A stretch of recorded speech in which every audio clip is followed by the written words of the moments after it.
G'day you mob, how's it going? Thanks for joining me for this episode of Pete vs Plants. I am Pete and these are the plants. We're going to be potting these bad boys up today. So I hope you're into a non-aeroid episode. Let's get into it. Today we are doing a whole bunch of stuff. I've got some sort of show and tell, and I have some succulents and cacti and other plants that I have purchased over the last few months. I've got another box here of them that are in desperate need of repotting. So I thought I would get on here. I've got loads of pots too, ceramic pots here to give you a look at, but I thought I would get on here and we would just muddle our way through it, I guess. So yeah, let's get into it. So show and tell wise, I recently was looking for some good brushes, right, to do some pollinating. And I think the best thing that I found was a 15 set for about $3 from, I think it was Woolies in the end. So they were all these sort of smaller brushes that I thought, this is good. You can use these for pollination where you will obviously use the brush to collect pollen, and then you can put it into a bag and chuck it in the freezer and just label it and hold on to it for however long you need, or you could just use it straight away. But yeah, so I thought that was a really good find. I bought a bunch of other ones to give a go as well from places like Bunnings. I think I went to Kmart as well and just had a look, and they all tended to be pretty cheap and affordable, which was great. I also found this clay tool set at Kmart. I think this was $9, and I thought all these little implements could potentially have uses for the plant hobby. And the good thing is too, they're sort of double-ended like that, so you can, yeah, obviously get twice as much mileage out of them without having to sterilize. But I've been watching a lot of people, especially when they're I'm thinking, it's funny when you think of the, is it the prefix before you actually think of the word? Translocating? Transferring? When they're transferring plants from, say, soil to leca or soil to pond, you know, passive hydro sort of systems, and they tend to like to really scrape off as much of the dead plant material as possible and really get in there. This is a kind of kit I feel like might be quite helpful for that, you know, being able to get into the nooks and crannies if you really wanted. They may also be good for pest removal if you have things like scale or even mealybugs. And so forgive me if my voice is a bit rough. I had a cold for the last, it's probably been about a week now. It was really bad. I was in bed for a few days. And that was why we ended up missing out on the last two videos for December. I was trying to do a video a day, but we ended up making it to the, I think the 29th and then the 30th and the 31st. I was watching it kind of clock up. I think I was like a week ahead, right? So I had like a week of needing to create two videos, and I just never got around to it. And then I got sick and I was just like, damn, and I lost my voice because it was I think it was tonsillitis at the end of the day because my tonsils got really messed up and my sinuses were all screwed up. Anyway, some other show and tell. So I've got these pots. I think I showed these previously, at least some of these, and I went back and got some more from Giaco's. This is in Newport? No, it's not Newport. Newcomb. God damn it. There's a load of these around the place. Newcomb is what I'm thinking of. And so, yeah, they had a whole bunch of these small pots. And originally I thought I'll get these and I'll chuck the succulents and other plants in them. But I have a feeling they're not going to last long. They probably fit in there perfectly for now, but would probably outgrow it pretty quickly. Though I think we'll just sort of have a look as we go through each plant and work out what size planter to put them into. But one of the suggestions that you guys had was, because I asked, what should I chuck in the little whale to make him look like he's got some spray coming out? And you said, Pete, you moron, get the air plant and chuck the air plant in there. And so I am going to do that. And I think you're right. And I'm not sure if you said to put moss in there. So maybe we'll get a little bit of sphagnum moss to just stuff inside the whale's head, give it a bit of support, and then we'll chuck this guy in there. And yeah, hopefully that'll be a nice little home for him. So I'll go get some sphagnum moss. There you go, Peaches. I thought I would include Peaches in the video today. She's my little right-hand woman. She seems to be my shadow at the moment, always be following me around. Don't you, Peaches? And she gets so frisky in the evenings where she wants to fight, don't you? Ow, ow. Constantly wanting to fight. Anyway, all right, so we'll chuck some moss in here. I don't know what the deal is with the roots on air plants. From what I understand, they have a very rudimentary root system. that doesn't really do much in the way of, you know, getting moisture or nutrients. And instead it's much more related to the trichomes on the leaves of the plant. But yeah, if you guys have any tips and tricks and advice for how to take care of these guys better, especially if you're going to put them in a system like this, you know, a pot, and what the watering regime should be. I've just been waiting for it to kind of turn really grey, and then I just give it a thorough soaking for about 10 minutes in water. And then, yeah, that's about all there is really to it. And then I just let it sit there until it goes really, really grey again.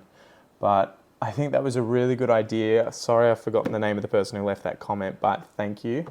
And he almost looks trendy. It's almost like he's got a little fringe here at the front. So that's just awesome, I reckon. All right, so there you go. That's number one, plant number one.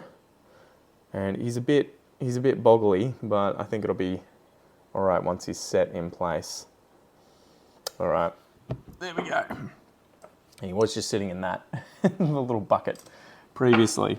So yeah, and then I had these fish that I got and wanted to lash out on, but I'm not really sure if any of these plants kind of make sense to chuck into the fish. So I might hold off on the fish for a while, maybe. And then we have a bunch of these cups as well that I grabbed. These were cheap as, I think they were like $4 each. So there are those, and then we have a heap of terracotta pots, just the standard Italian terracotta, different sizes.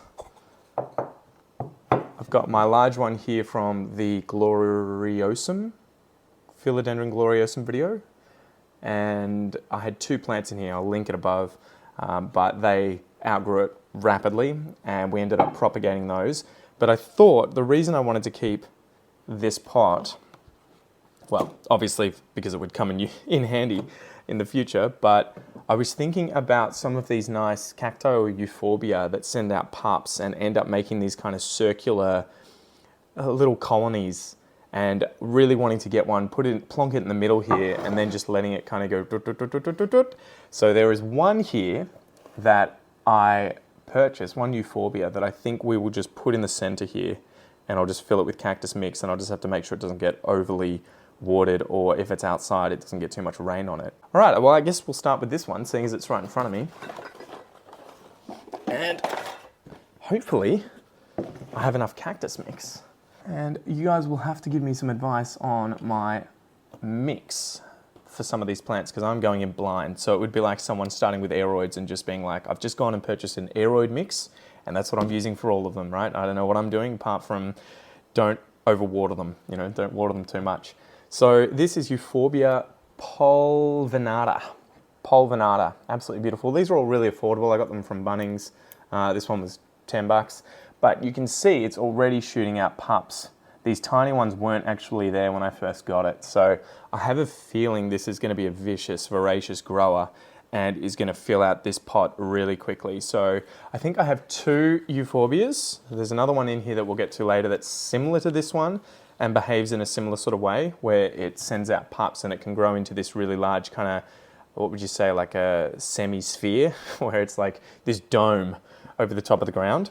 So yeah, I think what I'm going to do is just fill up the pot and plonk him in the middle and just be hyper aware of watering and hope that he rapidly expands out sideways. So I think I'm just going to like fill up the entire thing effectively and then create a little divot in the middle where we will put the plant. Okay. So that should be enough, and it is quite a bit of soil for how much of, the size of the plant. So I think that should be all good like so. But what I am going to do is dig out this center section and maybe just sort of put it around the edge, the soil around the edge.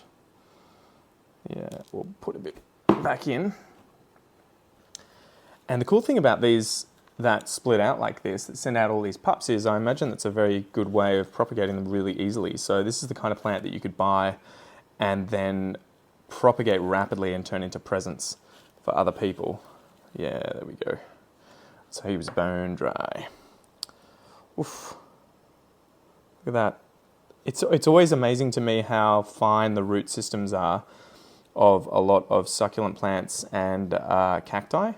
Considering they're, renowned for holding onto water, you would think that they would have really, really thick root systems in order to hold on to water down there, but I don't know, I guess maybe they do it just up the top in the plant itself as opposed to the root system, and the root system is only for pulling up water and then storing it into the actual plant itself. So I think that's what we're going to do. It's a bit weird. I definitely feel strange. You guys will have to let me know if this is an incredibly stupid idea, putting such a small plant into a big pot like this, but I think if I just give it a little bit of a watering over the top here, hopefully the soil will suck out that water so that it won't be overwatered locally. And if I keep it out of the rain outside and it's getting a lot of sunlight, hopefully it'll grow quickly. And what I envisage is having this whole thing, like all the soil hidden by these plants down here, and they're just being this kind of dome of these little guys. I reckon that'll look really cool, almost like a compound insect eye, if that makes sense, just this little Euphorbia. So anyway, there you go. Number one is Euphorbia pulvinata. So yeah, really cool plants. And I guess I'll have to take these out and kind of leave these in here to keep an eye on what's what, as I'm definitely not a succulent or cacti buff by any stretch of the imagination yet. All right, get this guy out of the way. Okay, so next up I have Kalanchoe Monkey King. So I'm not going to do these in any sort of specific order. We'll just go through them one by one. Kalanchoe Monkey King. This one again was about $10 from Dieco's. I think it's a similar sort of situation where it's sending up a pup to the side here. Now this is one that we could chuck in terracotta. I could put it in something like this. I could chuck it into a pot like this, though I feel it might outgrow it pretty quickly. I guess we could always just see how we go. And the trade-off that I have to sort of work out is where to put these. So I think these pots might fit on my windowsill in my office still, and these ones definitely will, which was the reason for buying them. But I think if I go much bigger, it might be starting to get a little more sketchy. So if I get something like this, I'm not sure if it'll fit on or sort of be slightly coming off the edge just because of the width of the top of the pot. It's going to be hitting the glass. So, decorative, small and decorative, or do we just go the standard terracotta? I reckon we just go terracotta, guys. So, I guess we will fill up a little bit here, and you know what? I should be using Susan's mat. So, thank you again, Fan Susan, for creating this and sending it to me in Geelong. And I should apologise, guys. I'm in a singlet tonight because it is currently 30 degrees outside. I think it's like 33 degrees Celsius. It's freaking hot. It's been a scorcher of a day. And it's one of these annoying days down here in Victoria where the cool change doesn't come in the evening. So based on where we are in Australia, the weather pattern is usually that you'll have a hot day. So you have, I guess is that a high pressure system? Yeah, you get hot weather with high pressure system, and then a low pressure system and a cold front will sort of come through usually, and they kind of come across the sort of bottom of Australia, above Antarctica like that, and go, clockwise around the bottom of the earth and bring those cold changes in, usually in the evenings, which is just beautiful because you end up with a hot day, you can go to the beach, you can chill out, and then by the time you want to go to sleep, usually there's a cold change that's coming through or has come through, and you can kind of just chill out. However, sometimes they don't come through in the evenings, and I looked it up, and the cold change is coming through tomorrow, I think at about 11 a.m. So it'll be an interesting one where it's going to heat up rapidly in the morning until it gets to about 28 degrees Celsius. And then by lunchtime, it's going to plummet down to 17 degrees. So yeah, it's a bit of a strange one when that happens. Okay, so Kalanchoe, I guess I'll save some of this soil mix. So this one's got a pretty good root system. So I'm not sure if you guys will be able to see. It's sort of, I haven't watered these in a while, and so they are bone dry. But I'm just going to do that. Pick up the soil that I effectively just put back into the box. and chuck it back into the pot here. And so with these different succulents and cacti and everything, I'm pretty much just purchasing anything that draws my eye to it. When I go to Bunnings or any of these nurseries, I always like going to the small plant section, whether it's the cacti and succulent section or it's the section that has like the terrarium plants. And I like picking up some of these more interesting plants just to kind of see what they're like, how they grow, and how I'll do with them. And also, they tend to have really interesting biological sort of histories, right? So you can kind of look them up, and they tend to come from really interesting environments, usually really harsh environments, obviously, in the case of succulents and cacti. And then they're just weird, man. Some of these plants are just so freaking weird. And especially the ones from Madagascar, I find. I'm pretty sure this one that's called like Hottentot bread comes from Madagascar. It's one of these cordex plants. And they're just freaking weird plants, man. They're just weird. So, yeah, I don't know. You guys will have to tell me what you're like when you delve into the non-aeroid stuff. What tickles your fancy? You know, what wets your whistle? So there you go. Okay, so this is Kalanchoe Monkey King. I wonder why they call it Monkey King. It definitely has a monkey tail vibe to it, but really cool. And yeah, I can't wait to see this one mature. That's the cool thing too, that a lot of these plants you obviously get very small and you have no real idea of what they're going to turn into. Sometimes they change form or they bush out, or you might get like a single kind of stick like this, and then you look up what the actual plant looks like when it grows into a mature plant, and you're like, oh my God, it's kind of like this bush of hair that just goes everywhere or whatever. Anyway, okay, so how are we deciding this? Are we doing plants or are we choosing the pot first and then working out the plant for the pot? I guess we'll do this one. We've just talked about this. So this is Senecio, Kleinia, and then Stapleiformis. Jesus, what a mouthful. What a mouthful. And sorry if you can't read that because of the brightness over the top of it. Hopefully that makes it a little easier. But yeah, okay. So this one, because it's so thin, can probably handle one of these pots that isn't the biggest thing in the world. Though it does look like it's a similar one with sending out pups, and there is a pup on the side here that has come out. So I guess we'll have a look. We'll pull it out of this pot and have a look at what's going on here. Interesting. So it looks like it's sent out, yeah, sort of like I don't know what the term would be, but another stem from the base here, and it's come up and is then growing out. But that's pretty cool. All right, so I guess we'll just leave that in the pot here and we'll just see how it goes. Maybe it'll densely bush out really, really nicely, or it'll just run out of space rapidly and I'll have to up pot it into something else later on. I also sort of need to do a bit more research, I guess, into how these guys do grow, because I may be potting these up in sort of inappropriate pots. And again, I'm relying on you guys to correct me if that's the case. So I guess that's all there is for that one. That was a pretty easy one. Let me just fill it in with soil so that it'll hopefully hold on to at least a little bit of moisture.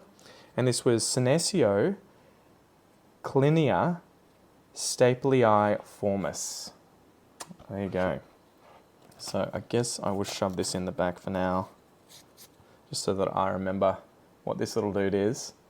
And yeah, it looks like they stick out, what would you say, they get new growth out of the tips as well. So they send out pups, but they also grow out the top from the tip of the growth points. Cool. All right. Next over here. All right, so we have Sinocrassula, hedgehog. So I assume usually when they're sort of, you get a genus and then a random name, it is some kind of a hybrid. I wonder why they call it hedgehog though. When I got this, it had none of these sort of long growths. It was pretty much just this little bush down the bottom, and I thought that's cool. That is really cool. So again, I think we can probably get away with chucking this guy in a thinner, smaller pot. Do we chuck him in the fish? The only thing that sort of freaks me out about the fish is that the lip of the pot actually kind of comes like what would you say, it's sort of concave. It comes inwards like this. So I don't know what you would do for trying to like repot these plants that are in here, especially if they get a decent root ball. I guess you would just have to break it open if you really wanted to save the plant, or kill the plant and just keep the pot. But okay, so what should we chuck this one in? Maybe one of these pots. So I'll chuck a bit of soil in the bottom. Pull the tag out. Same thing again, $10 for these small plants. They usually have all about the same price. Wow, okay. So this one is incredibly root bound, as you can probably tell. Really fine roots. It's almost like hair. Isn't that just nuts? Craziness. So, you know what? He's probably going to get pretty root bound in this one pretty quickly. So maybe I go another size up and give him this guy instead. So what's the easiest way of doing this? Is there a spider in here too? There is. Bloody jumping spider. How did you get on me? Oof. Don't know if you guys saw that. Little jumping spider here. Going bananas. They're so cute. I love having them in the collection. The only thing that breaks my heart is that sometimes these guys get caught on the sticky traps, the yellow sticky traps, and I always feel like a piece of shit when I find them just on the sticky trap, unable to obviously pull their legs off, or they'll have like a trail where they've left legs behind them and they've been able to like, and then just dislocate the leg off the body. It makes me feel horrible. So I've had that happen a few times, and I've had to sort of humanely squash them, because also I try and help them get off the sticky trap. So I'll often get like a skewer and put it underneath them, but it ends up ripping off a few legs, and they also just sort of hop and then end up back in the trap, and you're sort of like, oh, god damn it.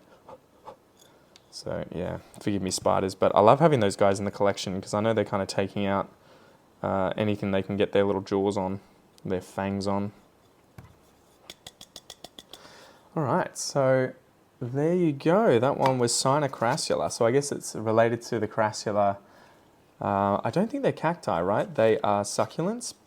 Do I have one in front of me here? I do. You'll see one shortly. But Crassula are really cool. They have these kind of really interesting geometric forms that are kind of, some of them are like pyramidal, if that's a word, where they look like they have these kind of like slices that go down the base of the plant. I don't know, they're just really cool. But anyway, obviously it's sort of related to that. But there you go. And I probably should take off the tag here. Cool. Running out of space for these guys. Where am I going to put this tag? All right, so next up, I guess we'll just keep doing pottery. Maybe we do a cacti now. So this is Espostoa lanata, Peruvian old man cactus. I wonder why they call it old man cactus. Can you guess, guys? Can you guess? So I'm going to try and take this tag out. Now, fortunately, oh, there's the spider. Off you go, mate. All right, whatever. This guy is so cute, but he does have spikes, and I'm sort of unsure. Obviously, you have to be very careful, but when you guys change pots, you know, you repot or up pot or down pot cacti, how do you grab them? What do you do? Like, I've seen some of those really dumb videos online of people doing like clickbaity stuff, you know, getting an orange, cutting the orange in half and then using that to shove onto the plant. I mean, that to me seems a bit like, surely there is an easier way of doing this than using an orange. Although I guess it's pretty easy because it's an orange and they're, you know, sort of ubiquitous. They're pretty much everywhere, but it seems a bit weird to do that. What do you guys use when repotting cacti? Is there a secret in the cacti and succulent world for doing this? Because yeah, I feel like I'm just going to spike myself, although I guess I'll just do this very gently. And fortunately the cactus isn't very big, so I can just kind of plonk him in there. But I imagine that if it's a large hefty cactus, you know, if you had to hold that in your hands, you're going to sort of have a very unpleasant time of it. I'm going to try and reuse as much of this. The soil they've used here, interestingly, seems a lot different from the other stuff that I've had from the other plants. It's a lot sandier, and it has some small quartz rocks in it as well that I can see here. So, yeah, again, I have to sort of look into the best substrates and the mixes for these different plants, because at the moment I kind of am, incredibly ignorant and it's just one size fits all. All right, so there we go. Hopefully that's a good fit. Fits in there. I just love the little hairs there. Apparently, and I may have mentioned this in the fact voiceover, but apparently they are related to keeping sun off the plant. Look at that, beautiful. All right, who's next? We've got a whole bunch. I think we're only not even halfway. All right, we will go another Kalanchoe, and it's interesting. So these are apparently both from the same genus, but one looks very, very hairy, fluffy, and the other doesn't have that sort of appearance at all. And this thing flowered as soon as I got it. I don't know if that was because it went into shock or it was getting a load of light or the season or what, but I just put this on my windowsill in my office, and within about a week it had shot out these flowers, and they've been there the whole time. So I just thought that was really cool, really beautiful. And it'll be interesting to see if in the future, if I get into this stuff and how deeply, if you can hybridize these easily or not. All right, so, ooh, very rocky mixture for this one too, I can see already. I'm going to try and take out the tag here. Now, I'm sort of wanting to see the root system on these before I decide what pot to put them in. Yeah, okay, so this one does look very root bound. All the soil is being held together very well. Look how fine those roots are. Nuts. So I guess we'll use a larger porcelain pot. The spider is back. You gonna jump on my finger so I can show you to the viewers? No? Okay, guys. There he is, little jumping spider. These guys are absolutely stunning. My wife absolutely hates spiders, but I'm a massive fan. And these guys with their binocular vision and ability to kind of jump from, let's see if we can get him to do it. Really jump from one part to the other. Go, go, go, go, go. Yay! He did it. Very cool. Anyway, off you go. Creatures, man. Creatures are cool. Just animals. Just animals.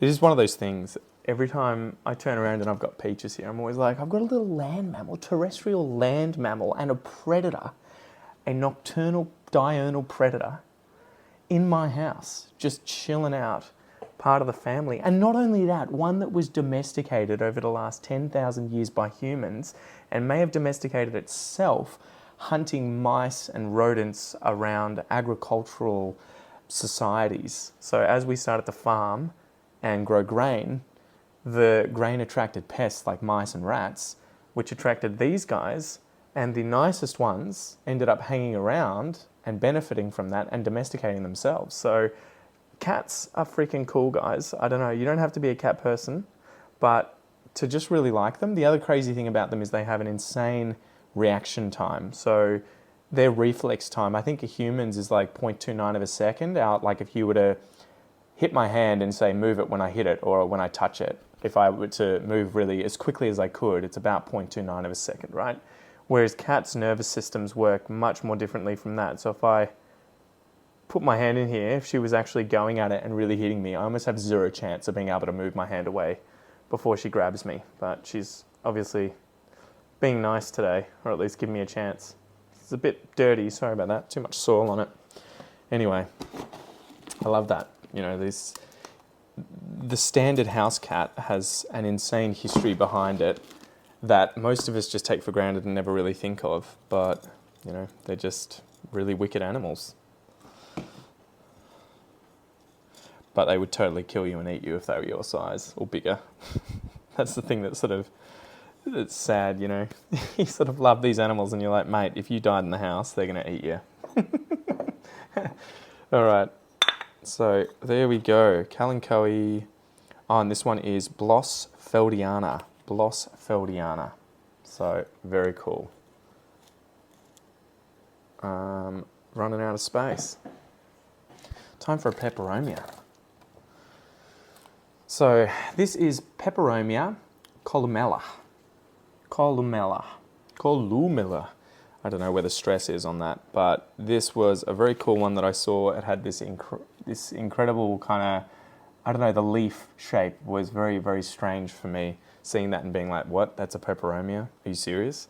And so I had to get it. But apparently this thing turns into these nice bushes of like an afro coming out, and yeah, is apparently very, very endangered in the wild. So wow, okay, very, very limited root system here. I should have put some soil in here first. It will bury you down, try and center you up. Yeah, maybe have you resting on the edge of the pot here. And backfill with your own soil.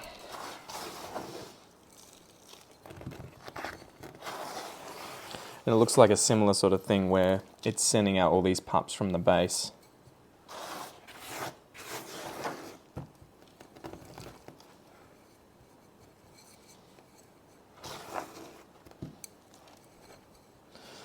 Cool. So, Peperomia, columella.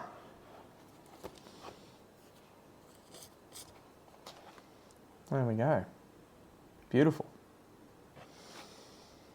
The other thing I should mention, I got these from Kmart, and I think they were only a few dollars, and they are for the bathroom, for holding soap. But I thought that they would work really well as sort of trays where you could have multiple plants sitting on here, or plants in pots, depending on the pot size, and they were sort of pretty large, so you could have anything from very small plant pot sizes, like so, all the way up to large ones. And yeah, I just thought it's a very cheap and affordable way of making things look a little nicer and chucking them on your windowsill, and they fit perfectly on the windowsill. So it's funny, every time I go to Kmart now, I'm always keeping my eye out in the home section for useful things that I'm like, how do I use this for my plants? What can I do with my plants using the things that are in here? Okay, let's get into some of the weirdest stuff. So this is Fockea edulis. Edulis, again, don't know where the stress is.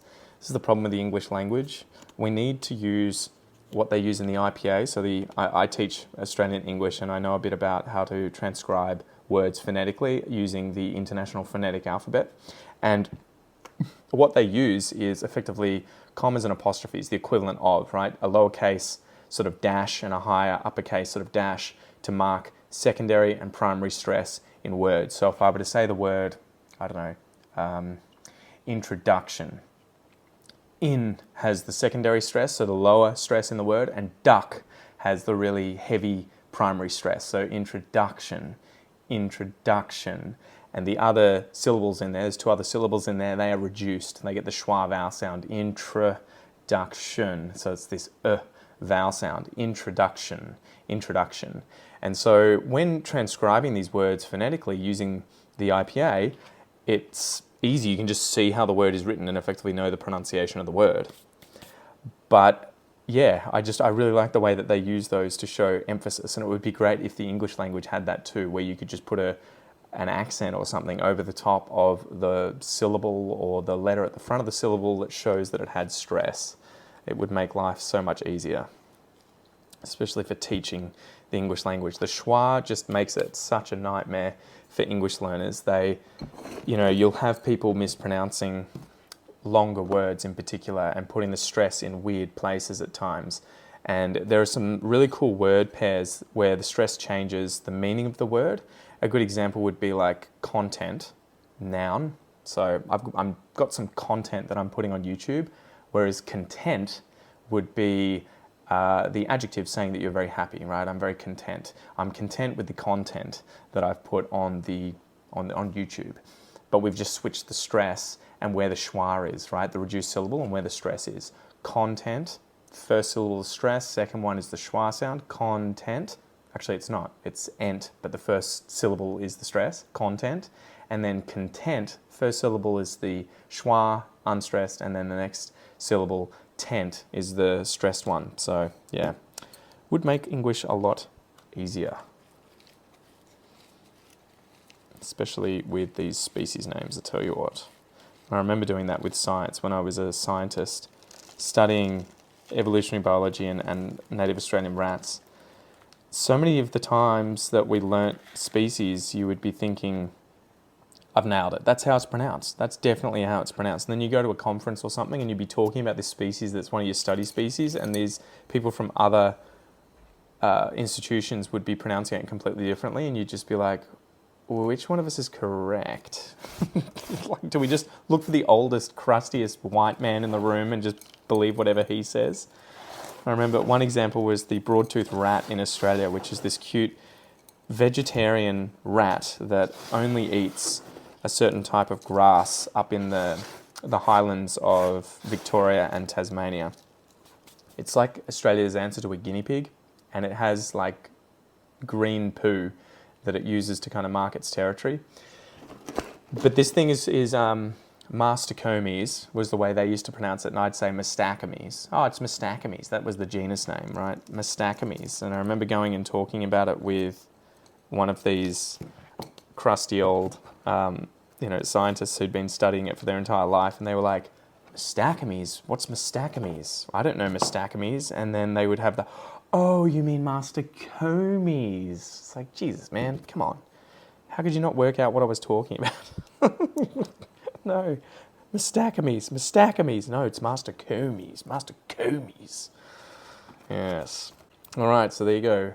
Fockea edulis. I believe this one is from Madagascar and is a cordex. Look at the size of the base of the plant when it gets a little larger. So looking forward to seeing that happen. This is going to get to be quite a long video, I think, guys. So I hope you don't mind me sort of rambling and going off in tangents. So I think you will probably know what this is. This is a very popular succulent plant. This is Euphorbia trigona, and it is the green, what is it, trigona green, okay? So Euphorbia trigona green. I assume that there are colours that are, other colours that aren't green. I've seen variegated euphorbias that look like they're the same species of this as this. Whoops. They may not be, but you'll have to let me know. But the variegated ones look stunning, and I would love to get my hands on one of those at some point, but haven't seen any locally. Now, these things are really interesting. I have noticed in the images, they grow really big, and if you do grow them to maturity, they end up getting kind of like a woody base, and then being this tree of branches effectively that look like this going up, and they can get quite large. And I think these guys are from South Africa. Again, I'll have to correct myself if I'm wrong when I tell you the fact about this guy. But yeah, these guys are absolutely stunning, and they are spiky as hell. But I do love how they have these little leaves growing off where the spikes come out as well. It's kind of very, very cool. I don't know. I think it was one of those things I remember seeing them for the first time being like, is that a cactus? What is that? It's so weird. Why would you buy that? And then the more you sort of get influenced by other people who have this plant and like plants and everything, the more you sort of like, oh man, I totally want it now. I totally want it. All right, stay on the table.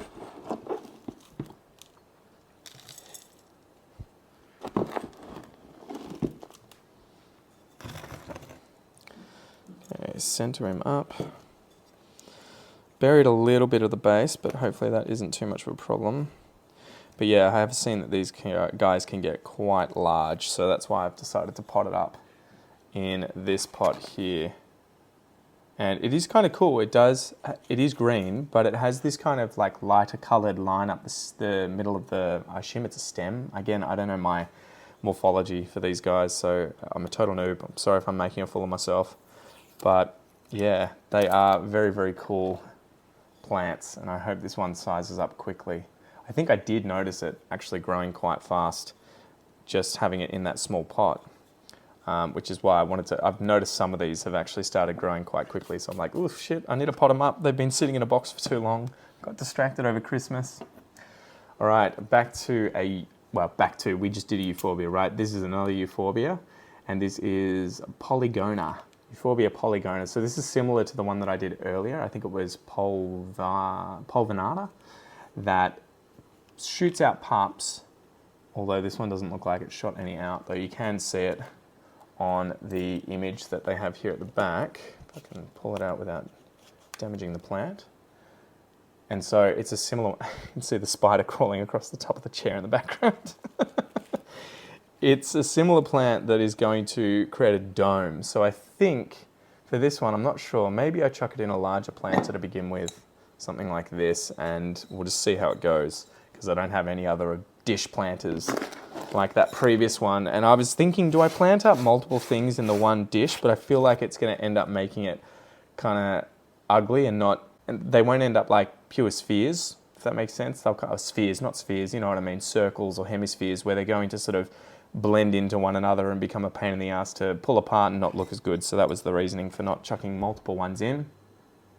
This one is very, very spiky, as you can probably tell. So again, I think I'm just going to have to pull this out and just be very careful with transplanting it. I assume, you should just probably use gardening gloves as a first step. The roots on this one look really nice. I'm not sure if you can see that. I don't want to tip the soil everywhere, but yeah, I assume that gardening gloves would have been the first logical place to start. All right, I might have to pull out a bit of this soil. There we go, chuck it back in.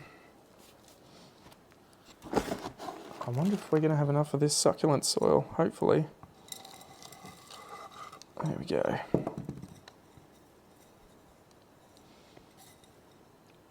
Bits of bark and everything that just get caught up in the spikes. All right. So here's sunken down a little bit deeper than I wanted, but it's not the end of the world. We'll make it work. How am I going to get you out of there? A little bit of bark stuck in between the spikes. Oh well, too bad. That's where you are now. Interestingly, this guy seems to have like really red spikes, but the ones that I have here in front of me are very, very dark. So I'm wondering maybe it needs to be a little sun stressed or something, given a bit more sunlight, and maybe it'll start appearing that way, but don't know. Okay, I think we have 2 left. Crassula, do you? So we were talking about Crassula earlier. This is what this one looks like. And you can see this just sort of geometry, right? I think this one is called, Ivory Pagoda. So I assume it is some kind of a hybrid if it doesn't have a species name and instead just has a common name like that that's used. Let's see if I can pull this out, because you will be able to see, once I pull this out, a sort of top-down image of what this guy looks like. It's almost like would you say like a lettuce or something, right? Or sort of a scrunched up piece of paper unfolding. So I really like these because they're so geometrical. And again, similar sort of thing, pups come out from all over the bottom. And this is something that I've noticed with this really quickly. Have I noticed these smaller pups popping up from the bottom? Now I think a pot that'll look really nice with this might be this darker brown terracotta. It's a bit dustier, and this guy's a bit dusty too, so I think that might be a nice combo. All right, so I might try and chuck some soil in the bottom there. I might steal up as much of this as we can as well. Sand here, rocks, and then squeeze this dude out. But yeah, Ivory Pagoda. I guess pagoda because it looks like it's in the shape of a pagoda. All right, there we go. I think we're going to have enough soil. Winner, winner, chicken dinner. Okay.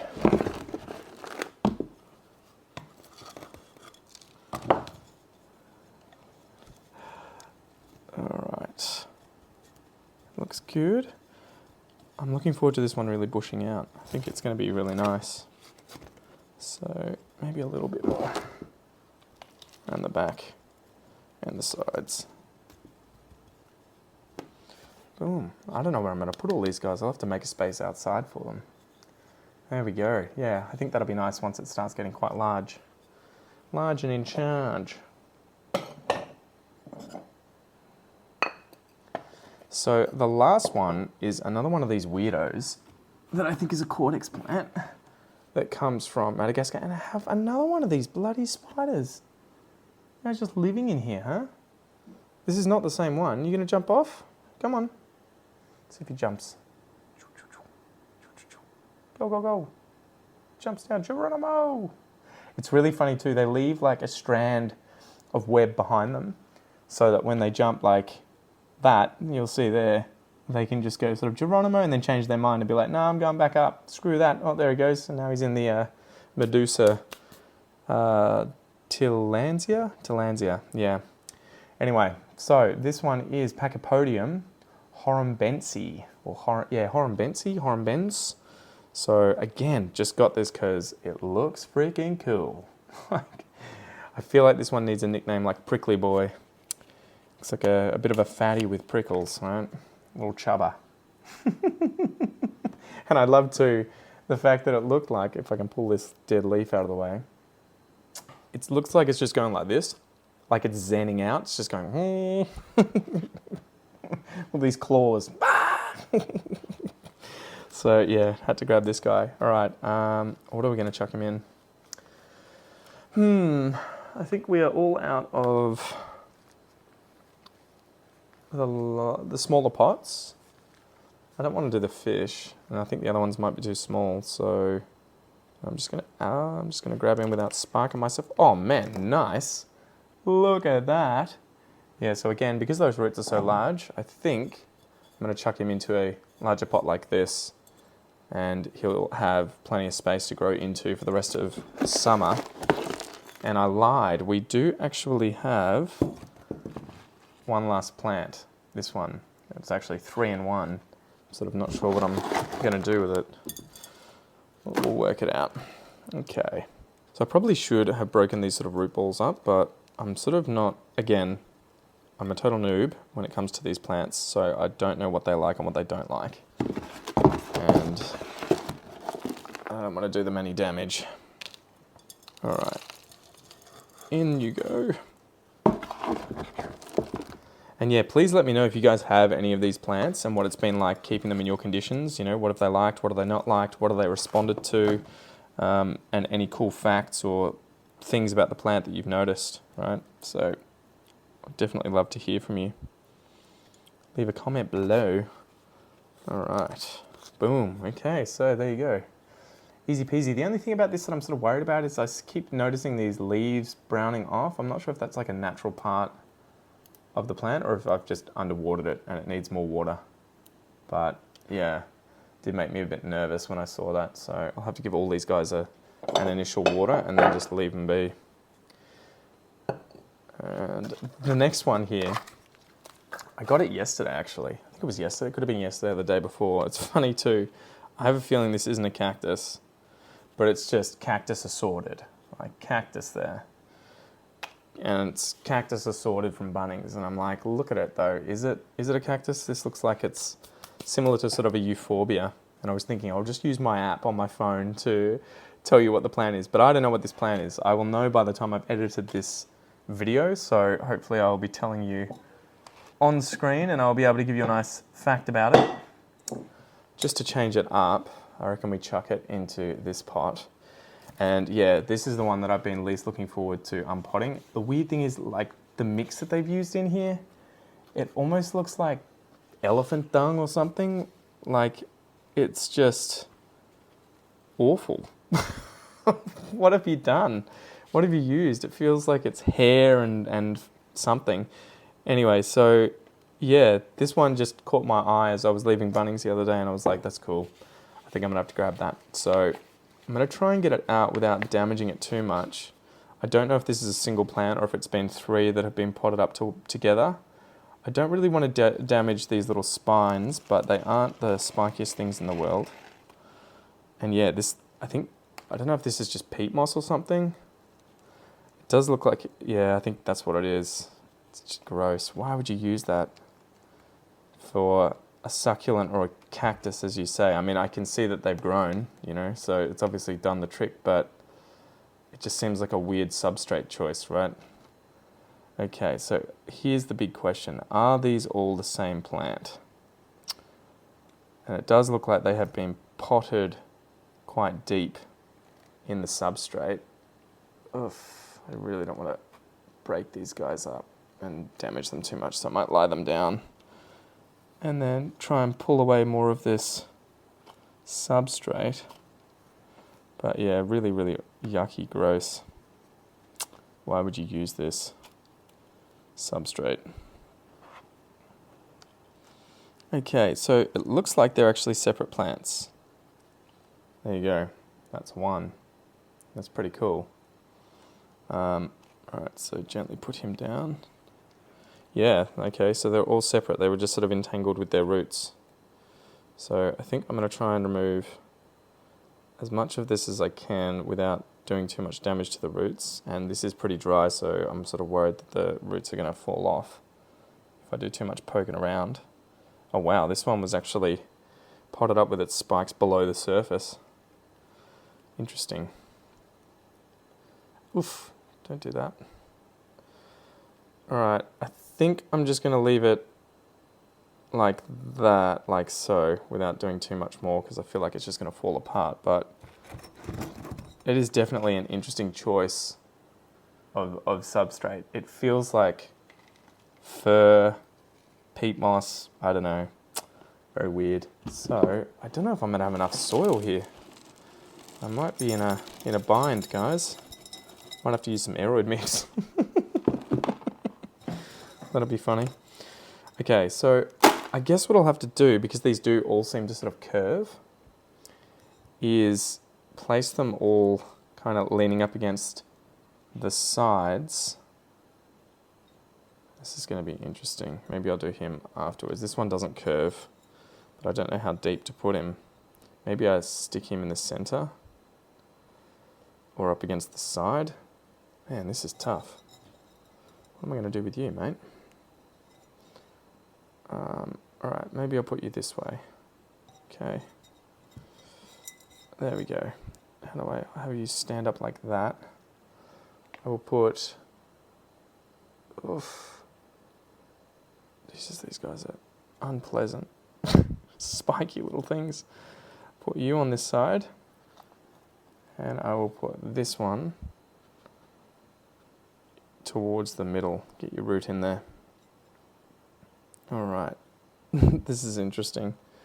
How am I going to hold you up whilst also getting the soil in? Okay, so let's see if I can just sort of pour this over the top. Sorry for the view, guys, or lack thereof. Alright.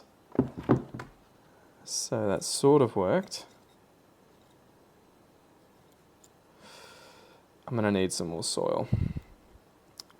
So what I might do is just grab some of the substrate that I have out there that doesn't have soil in it. I can just use rocks or something. So I will be back in a tick and we'll see how we go.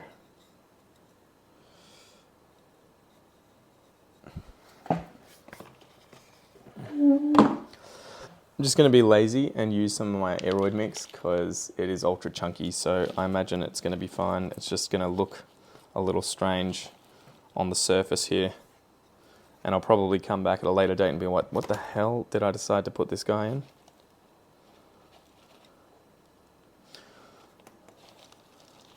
But yeah, very weird plant. I'm going to be interested to see what I dig up on it to include in the video.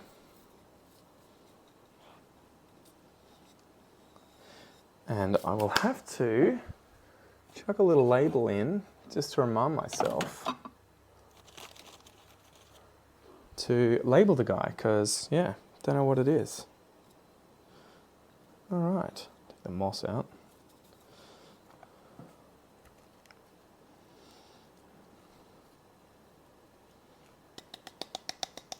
So hopefully that's going to be okay. The only thing that I'm sort of worried about is I feel like I might not have buried this guy deep enough, but he does seem stable, so wherever I put my aeroid mix, maybe I can just chuck a few more things sort of around the base of him to prop him up. Some rocks here. There we go.